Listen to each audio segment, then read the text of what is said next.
Good morning, everybody, and welcome to the highlight of civilization. It's called Coffee with Scott Adams.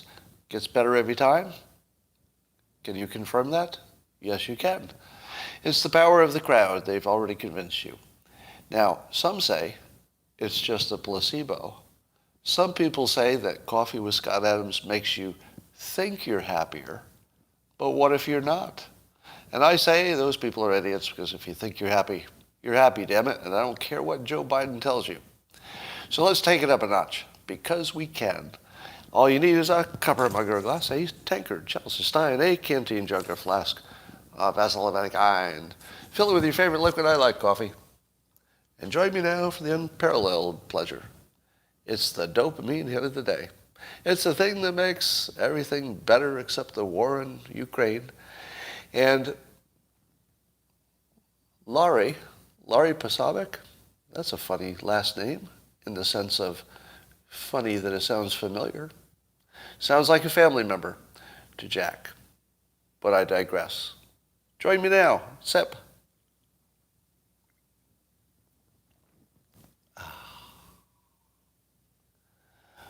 Encircled and being shelled. Yeah. All right, let's talk about all the things that are happening. Number one. So yesterday I retweeted a Alexander Vindman tweet, which some say included fake news. The fake news being that there was a general in charge of the Ukraine situation who was fired by Putin for presumably doing a bad job. But, as other people said, wait a minute, Alexander Vindman, maybe the reports of this general being fired are fake, because he appeared with Putin at some announcement after he supposedly had been fired. So, what do you say? The general was reported to be fired, but then very soon after appeared with Putin in what seemed to be an official capacity. So is it fake news, or is it a reverse fake news? Meaning that if Putin had actually fired his main general, do you think he would not invite him to the meeting on the camera? Of course he would. Number one, the guy you just fired from the head of the situation also knows the most. Even if you just fired him, you'd keep him on the team. You'd still go to the meeting. And if you didn't want the world to know you had just fired your general, you would still invite him to the meeting. So I'm going to say that the people who debunked Vindman's tweet may be the ones who are debunked themselves, because their debunk is not convincing. And Vindman only said it was a report. He did not state it was true. He said it was reported. So the tweet was that it was reported, and that's true. And then the debunk is, I would say, marginally persuasive. Marginally. I get that being filmed in public after he should have been fired does make you wonder if it was true or not. But it doesn't tell you anything for sure. So I'm going to say that's a question mark, but I'm guessing that story, because it sort of went away, we'd probably have some more confirmation if it were true by now, I think. On the other hand, I also can't imagine that Putin wouldn't be firing a general by now. Am I right? Doesn't it seem to you that some general would be fired by now? Or, demoted or something. All right. I guess Ukraine and Russia are going to talk in Belarus. Do you think this is real? Do you think that Russia actually wants to talk about peace, or is it just part of the public relations? Because we do think that Putin might need an exit ramp unless he's actually winning. Do you believe anything that's coming out of Ukraine? Because you probably shouldn't. Do you believe that the Russian army is basically thwarted? Or do you believe that they're just uncoiling and they've got the city surrounded and they can kind of take their time and do what they want? Because nothing would stop them. Well, we don't really know, do we? And here's my question. Is Ukraine already not have cell service anywhere?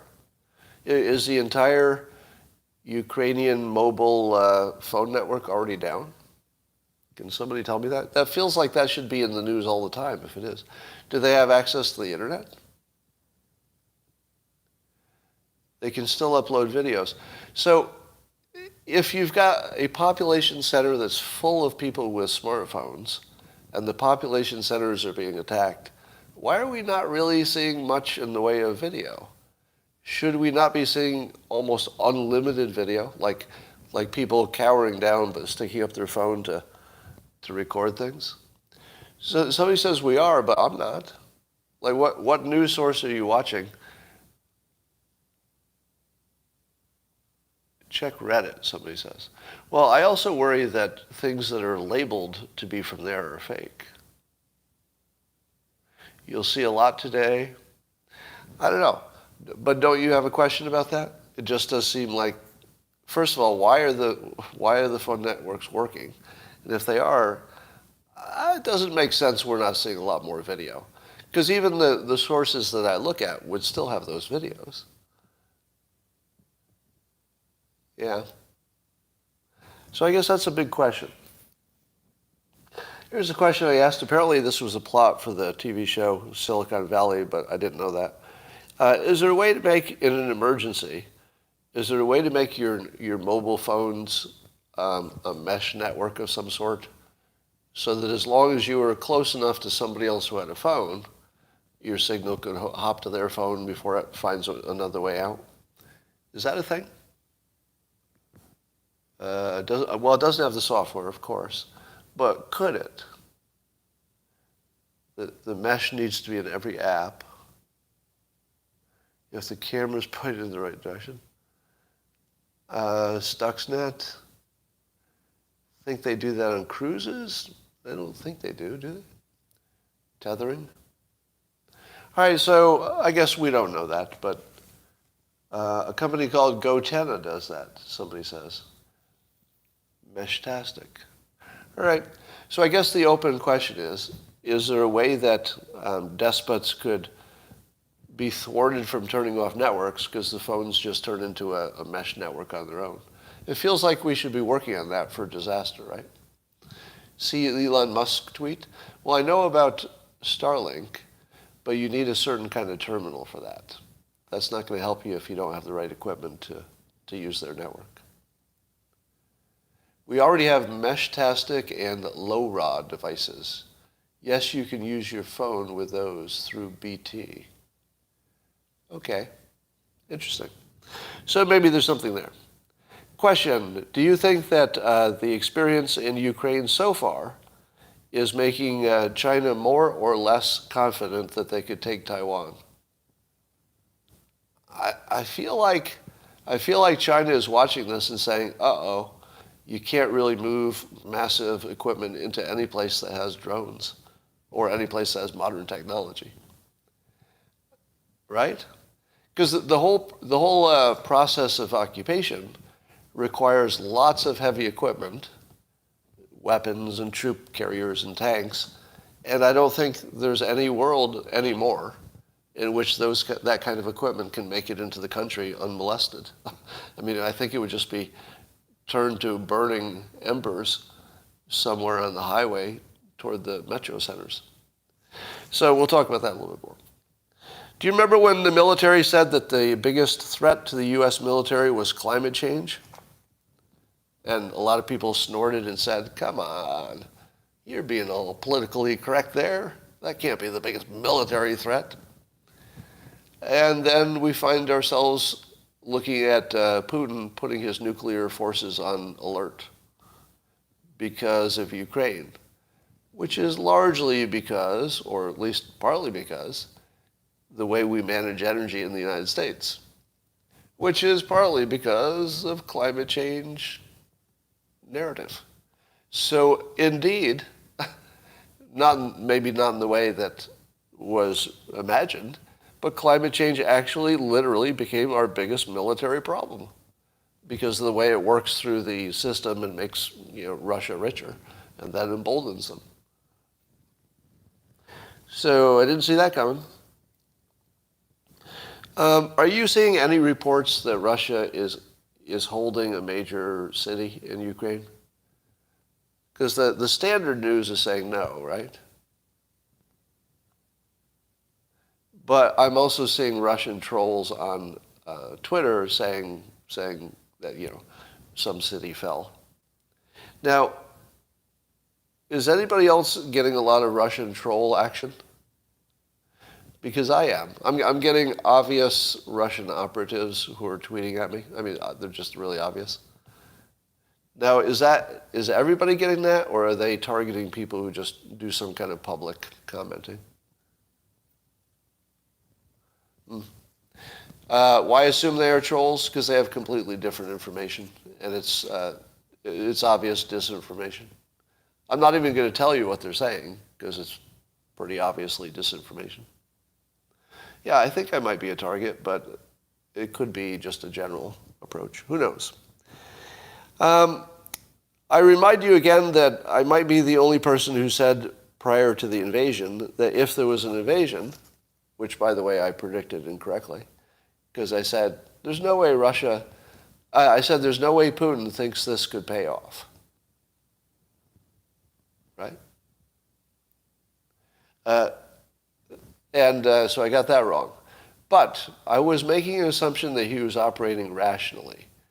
And who knows? The information at the moment is that he's not, but you can't rely on that either.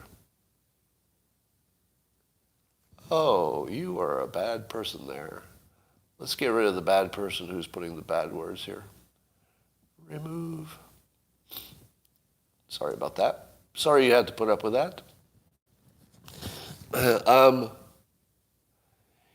Now, there's a big mystery going on, which is, why is Ukraine doing so well, or are they? I guess the first question is, do we even know for sure that the Ukrainian resistance is putting up a great fight? Because I don't know that we know that for sure, right? Yeah, I don't know that we know that for sure. Yeah, we're also not seeing pictures of dead Russians. Is that true? Well, I saw Mike Cernovich asking about this yesterday. It was a good question. Apparently, there are people who know more than I do who say it looks like the Russians are sending their low-end tanks. They're not sending their best equipment. Does that make sense that they wouldn't send their best equipment? Yes, my allergies are back. And I'm not sure even that's true. Now, could it be? I was seeing a lot of speculation about why we're seeing what we're seeing, if it's even true. One is that maybe they're just, testing the defense. So they send in their bad tanks to see what happens, and they figure they'll lose a bunch. It might be that they're putting all the good equipment in one place. So maybe the best equipment is already staged for, let's say, taking the capital or something. So it could be that what you're seeing is the bad equipment being destroyed, but that's a diversion from the good stuff, which is waiting to attack somewhere else. I suppose that's possible. The other possibility is they don't have any good stuff. That they do have high-end tanks and whatnot, but not many of them. And maybe they just didn't want to risk them. Maybe they thought it would be such an easy war, or that Ukraine would just fold immediately, that they didn't need to risk any of the good stuff. Maybe they didn't want the Americans or NATO to see how their best equipment operates. And they thought, well, we don't need the best stuff. So those are all possibilities, right? Let me give you my filter on this, which I don't know if anybody else has said this yet. But I'm going to put the Thelbert filter on this. Now, the Thelbert filter is how does any large organization operate? Whether it's a government, could even be within a dictatorship, or a regular corporation. There are some things that are very common to large organizations, and one of them is the slow walk. The slow walk is when the boss tells you to do something that you don't think should be done, but you don't want to argue with the boss for all the obvious reasons. So you say, sure, boss. And then you go about the job of doing it, but inefficiently. In other words, you You might put in a phone call, but then you don't do anything until you get a return call, which often never comes. And then when somebody asks you to say, yeah, I put in a call, I just haven't gotten a call back. Now, if you were really trying to get something done, you'd put in a call, you'd put in a text, you'd go visit the person, you'd bug them until you got a response, you'd try somebody else. That's what it looks like when you're trying to get something done.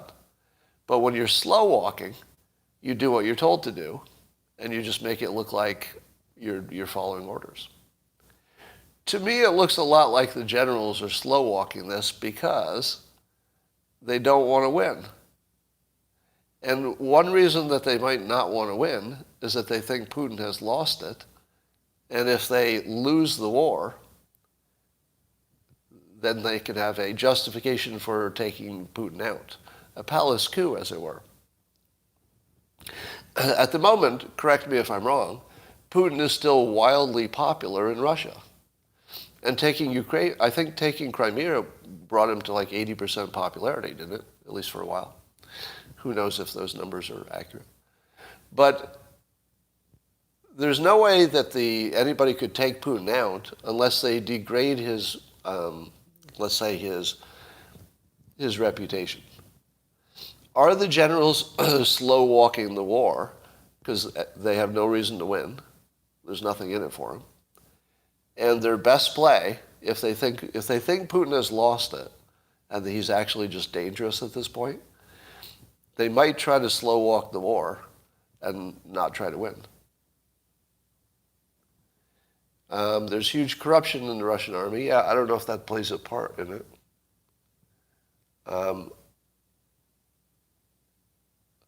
Maybe he thought it would be like taking Crimea. Yeah.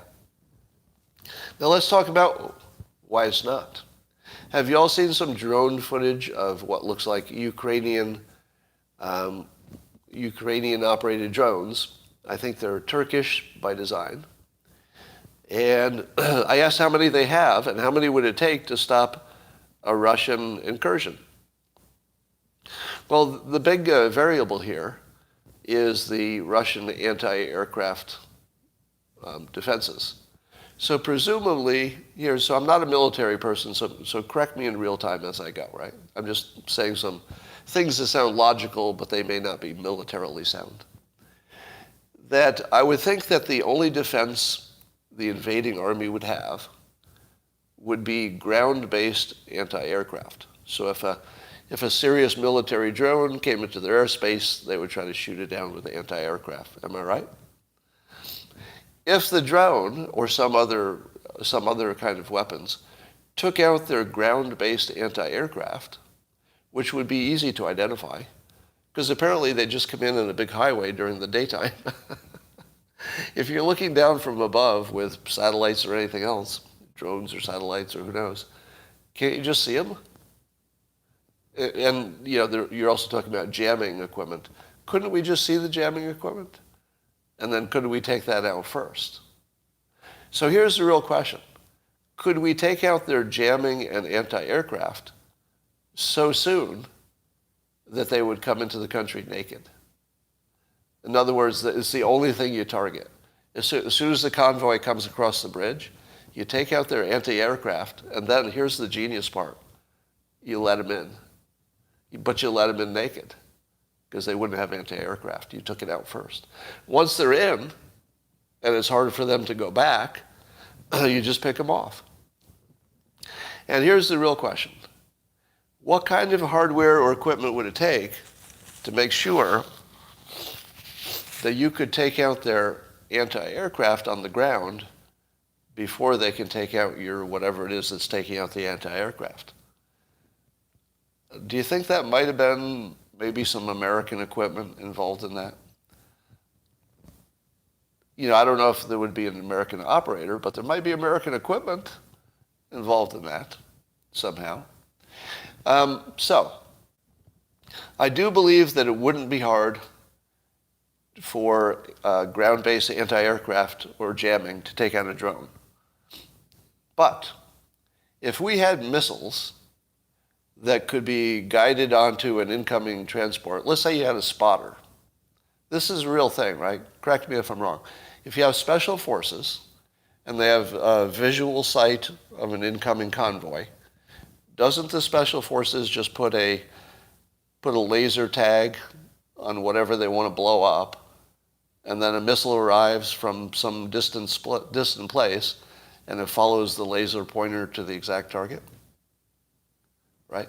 Now, wouldn't it be really hard to shoot that missile down? It would be a lot harder than shooting down a drone, right? Am I right about that?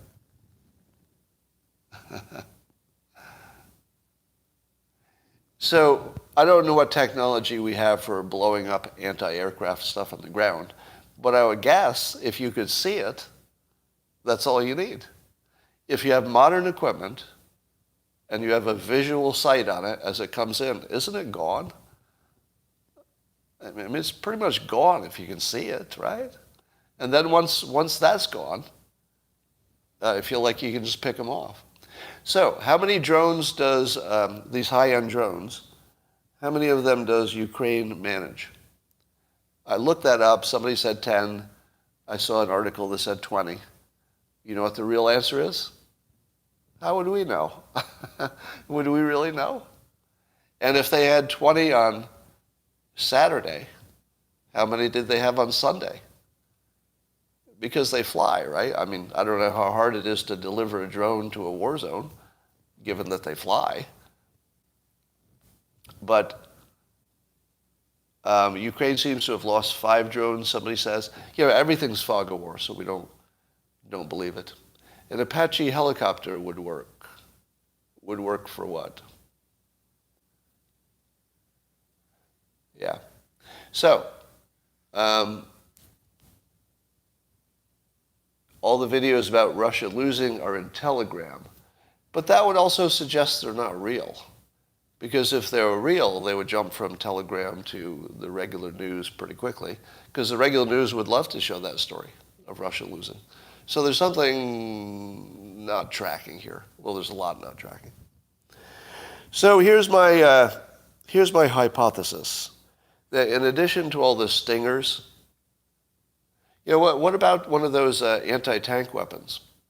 If you had the high ground and you could see a military convoy coming by, couldn't you recognize and destroy the anti-aircraft stuff pretty easily? I don't know. So I'm guessing that the Ukrainians just have better equipment than we think, or they're using it better. And I don't know. I think we may have reached a point in history where as long as a country has access to unlimited technology from the outside, nobody can conquer and hold them. And I think maybe having a border with friendly countries is all you need. That as long as you have a border with a friendly country, and there are other countries that are willing to support you financially by sending you unlimited military stuff, then nobody can hold the country, because it would just be too hard. Because if you can put in one person's hand enough firepower to take out a building, which largely we have now, if one person with a handheld weapon can take out a whole building or a tank, I don't know how you can hold the country. All right, Russia stock market closed. The ruble is plummeting. Sanctions are on. The central bank is going to be stalled in a variety of ways. And I guess Putin's response to that was to put his nuclear arsenal on some kind of high alert. Now, I don't believe we have responded or anybody's responded, because that looks like just posturing. Looks like posturing. We hope.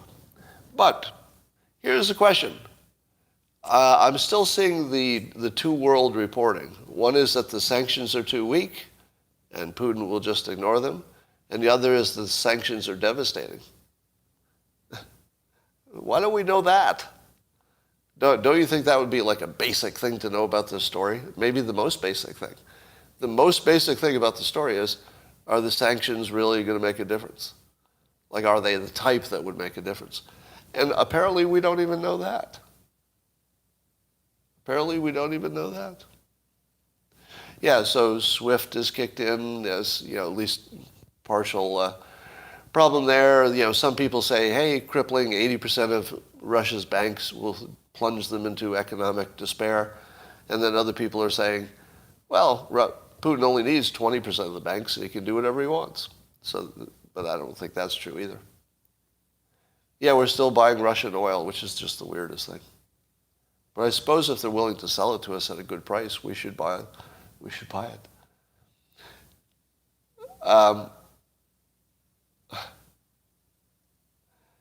None of them is real. Well, none of the information is real, I'm sure. Germany says it's going to keep its nuclear plants longer, partly in response to feeling vulnerable in their energy supply. So why did it take so long for Germany to decide to extend its nuclear power plants? Well, it turns out we have a new little report about Russia. Apparently the Russian energy giant Gazprom, and this is reported by Zion Lights. She's saying, and apparently Dominique Rene reports, I don't know who that is, that we found that Gazprom funded environmental NGOs, non-government organizations, that provide ministers to various governments such as Belgium, which then advocated abandoning nuclear power. In other words, the competitor to nuclear power, the Russian competitor, had been funding disinformation to get people to get out of nuclear because nuclear was actually the better solution. So, thank you, Russia. And do you remember when there was this guy, I can't remember his name, maybe you can remember. He had orange hair, he was a president for a while, and he called China. He said that climate change was a Chinese hoax, and it turned out to be a Russian hoax. Like actually literally a Russian hoax. In the sense that Russia, Russia's a Russia-owned, energy giant was literally trying to disinform the public to change the course of civilization away from nuclear, which probably is going to be one of the biggest problems that ever happened in the planet Earth, according to the climate people. All right, so thanks for that. This story, of course, the next story was I saw on Fox News. So you're going to have to give it a grain of salt for the bias, because when they talk about their competitors, it's always interesting and it's funny. But remember, it's somebody reporting on their competitor, so they're going to paint them in a bad light. But I guess Tom Cotton, I didn't see it, but Tom Cotton was on ABC News with Stephanopoulos. And Stephanopoulos apparently, reportedly, was getting frustrated because he couldn't make Tom Cotton insult Trump. To which I say, why was Trump really even the topic? Now we get that he made some decisions. He said good things about Putin, but Cotton was refusing, just saying you should have Trump on if you want to talk to him. And Tom Cotton just focused on the actual real issues. And apparently that was a terrible thing because ABC only wanted to use the opportunity of this event that has nothing to do with Trump to make it an anti-Trump story. and they're still trying to torture the fact that Trump plays to Putin's ego and calls him smart. They're trying to make that into a story negative about Trump, when in fact, he's the smartest person in the game. Because you should absolutely tell Putin he's smart while you're arming Ukraine. And while you're doing everything you can to minimize his impact, you should totally call him smart. Because you take away one ego reason for him to act irrationally. You want Putin to act rationally, so don't give him a reason to act irrationally. Don't make it personal. Trump is just a better negotiator. Do you know what? Here's some advice for Tom Cotton. You should say, I don't know, Trump is a salesperson. Does a salesperson usually insult the buyer? And then just be done. And if he asks the question again, well, but do you think it was wise to praise Putin like that? I would just say the same answer again. Trump is a salesperson. He tells you he's a salesperson. He tells you what he's selling. He even tells you how he's selling it. He does it right in front of you, transparently. He's selling something to Putin. Do you want your salesperson to insult the customer or to sell the way sales has worked since the beginning of time, where you praise the customer, you tell them they're making excellent choices, and then you work with them to persuade them in the direction you want? Which one works? I think the next politician who's asked to answer for Trump just needs to go high ground and just slap the shit out of whoever's asking the question. I mean, with words, not with slapping. Am I right? It's the easiest defense you could ever have. Trump's a salesperson. Is he supposed to insult the customer? Well, how would you do it? How would you play it, Stephanopoulos? What's your plan? Insult the guy you're negotiating with? When has that ever worked? In the history of all negotiations from the beginning of time, when has that ever worked? Your idea. So why don't you defend why you think it's a problem to negotiate exactly the way it has always worked since the beginning of time? So Stephanopoulos, do you have access to some kind of new research that says the thing that has always worked everywhere in every context won't work in this one case? I mean, he should have turned it around and just crushed him because the opportunity was there. I think I would have done it. All right. Did I see in the comments somebody said the ruble's down 30%? Does it matter? I don't know. We're seeing Bitcoin being part of the story. Bitcoin, part of the story. So I guess people are donating. I heard it was $1 million so far to Ukraine, which is really not enough to make a difference in anything. But it does show that crypto might be a necessary tool against despots. Meaning that if the people in Ukraine think it's money, well, it's money. If they treat it like money, it's money. So Russia is using crypto. Everybody's using crypto at this point, I think. Russian interest rates went from 9.5 to 20%. Now, I imagine that Putin is telling the public it's temporary. Have we heard anything like that where we are? Yeah, it's temporary. He's going to go all Biden on that. It's transient. It's totally transient. Don't get all worried about this transient stuff. Yep, transitory inflation. That's what he's going to say. All right. There's really nothing else happening except the war, am I right? Red Cross needs donations for Poland, somebody says. No videos of Russia sucking. Well, there's no... I'm just really puzzled by the lack of video.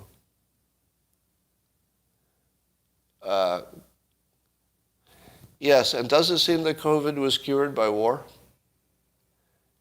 So we're not hearing about Durham. We're not hearing... I don't think the war is a diversion from those things.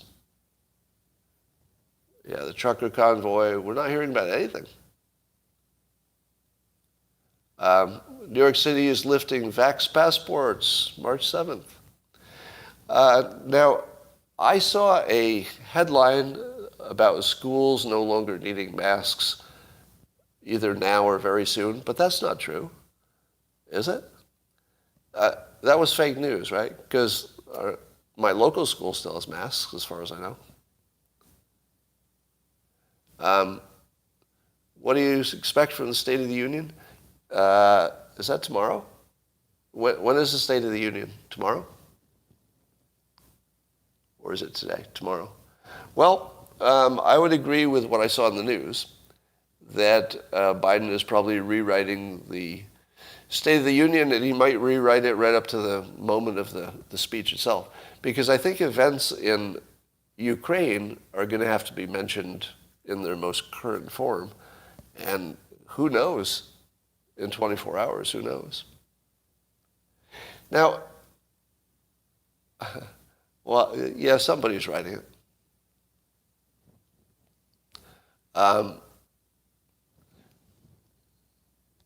Yeah, gold is gold still going up? I've never understood gold as a store of value. I've never owned gold. Because, I get that it would have made sense, in retrospect. Wouldn't it have been nice if I had 5% gold or something? But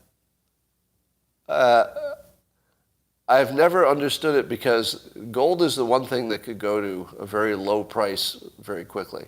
I realize it has industrial use and jewelry use and that. But once you get past its actual industrial application, I just wouldn't put money in something that's that sensitive. Now, that said, I do have a small amount of crypto in my portfolio. But that's diversification. And some of it was accidental. Gold has a limited supply, does it? I don't know, does it? All right. Gold usually has tungsten inside. And we need that for what? Some technology? You are uninformed. Well, yes, I realize that gold is technically exactly limited. Okay, I get your point. But remember we thought oil was limited, and then fracking was invented, right? If you think that gold is limited forever, I would say, well, I don't know. What if somebody invents a new way to find it, or a new way to extract it? What if somebody invents a way to create it? You think we could never get to the point where we could artificially create gold? I don't know. Maybe we can't, but if we're doing fusion, I got a feeling we could make some artificial minerals at some point. So it does seem to me that there could be a technical advance that would make gold worthless at some point. I don't know about asteroids. Yeah, fillings for teeth. Except I don't think do you want a gold? I don't know if you want gold.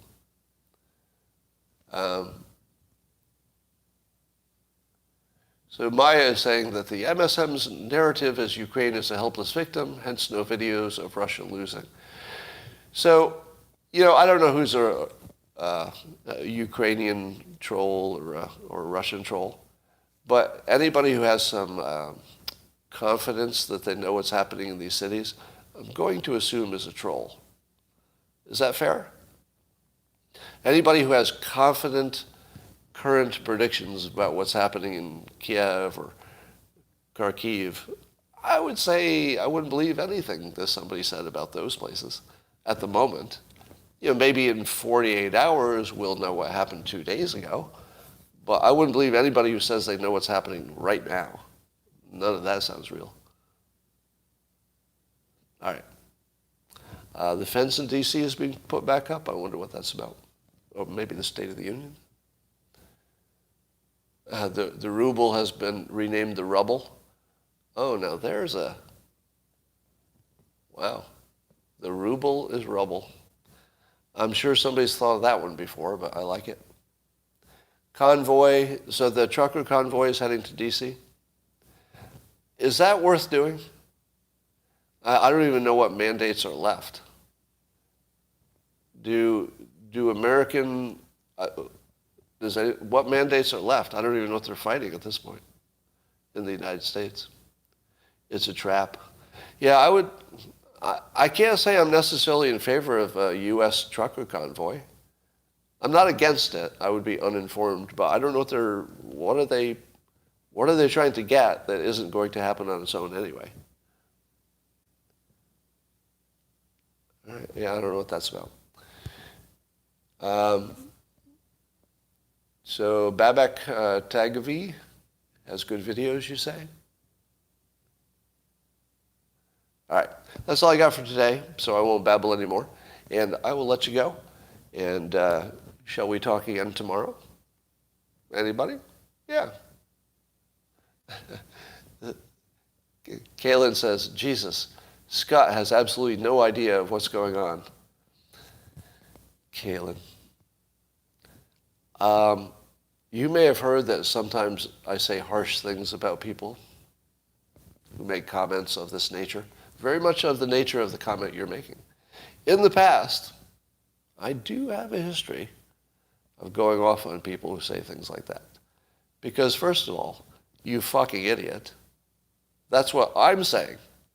So in order to disagree with me, when I say I don't know what's going on there, for you to say, Scott, You don't know what's going on there. May I do a short skit involving you, fucking idiot, and me? I'll first play the part of me. It's a fog of war. I wouldn't believe anything about anything that's coming out of there. In fact, I don't think anybody should trust any of the information coming out of there. And now, let me do you, fucking idiot. Well, Scott, I don't think you know what's happening over there. Now, back to me. Yes, fucking idiot.